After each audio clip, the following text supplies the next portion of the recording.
Mr. President, this is on the ongoing investigations on corruption. How do you respond to assertions that these investigations will eventually lead to your doorstep? Because number one, will eventually lead to your doorstep. Because number one, you signed the budget, you have direct supervision over those you appointed who may be involved, and of course you hold sway over your political allies in both houses of Congress whose names are now being floated, led of course by the former Speaker and your cousin, Martin Romualdez. Well, I'm confident because I know what we did or did not do.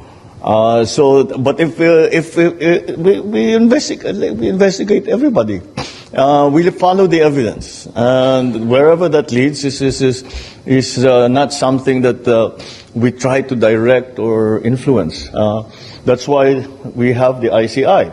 They are an independent commission, and that is their job. And their job is to follow the leads that they receive, and if necessary or if it is justified, that they will now recommend to either the Ombudsman or to the DOJ that cases be filed.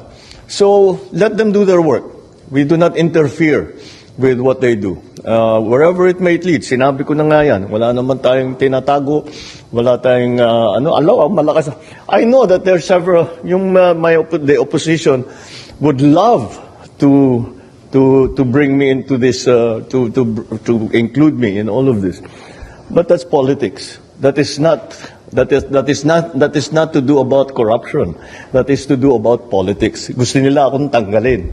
Oh, yeah, sige, kaya nila gagawin lahat yung mga gagawin nila. Pero nandyan ang ICI para silang gagawa ng pag-aaral, paghabol ng ebidensya, pag-verify sa mga kwento, sa mga sumbong, sa mga impormasyon na natatanggap nila. And I'm confident that whatever mud might be slung at the administration, that we will be able to show that these are politically motivated and do not actually have any validation in fact. Will the President take one more question? Mr. President, the new Ombudsman yesterday lifted the restrictions on the release of SALNs to the public. Finally. Yes.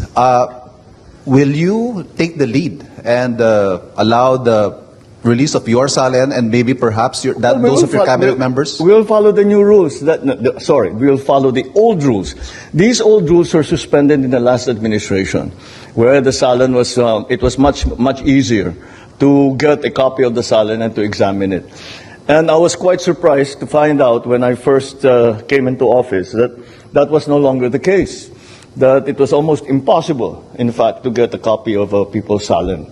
And so we are just going back to the old procedure, and we will follow that. Whatever happens. Again, my SALN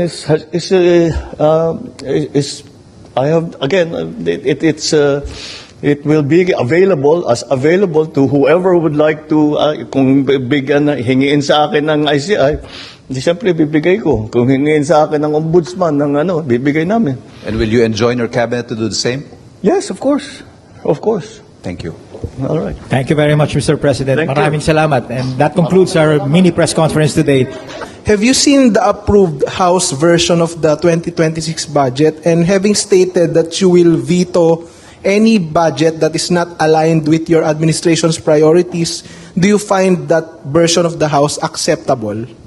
I think that I'm hoping and I'm fairly confident that that's not going to be necessary, simply because that we have been involved, I have been involved as you can imagine, I have been involved in detail on the preparation, especially in the House, of the budget. And as far as we have been able to examine, there are no projects that are listed there. There are no items that are listed there that are outside of the socio-economic development plan of the Philippines and all the plans derived from that, i.e. kung saan pupunta yung FMR, kung saan pupunta yung school building, kung saan pupunta, all of these are all part of the general plan. So I do not think, from the last time that I saw the last version of the budget, wala naman ako nakita na humihiwalay doon sa plano ng national government. Kaya hindi siguro kailangan mag-veto. Pero tignan natin kasi hindi pa tapos ang proseso. Dadaan pa sa Senado yan, dadaan pa sa BICAM. At titignan natin at titiyakin natin na ganun pa rin ang sinusundan na proseso na dapat nasa ilalim lahat ng ating plano para sa national na galing sa national government. And to further encourage transparency, I intend to live stream the BICAM. So that's what I told them already. There is no more small committee. Yung dating ginagawa that they have a BICAM, then they suspend, then there's a small committee. Wala nang small committee. I have the agreement of the Senate President and the Speaker na ganun ang gagawin natin. We will live stream the entire process so that if there are questionable, shall we say, insertions or additions or all that, it will also be clear who moved, who made those changes or who proposed those changes, so that people will know. So that is what we have instituted, some new procedures. But you know, the BICAM is actually a public hearing. Pero hindi ganun ang nasusunod. So because may small committee.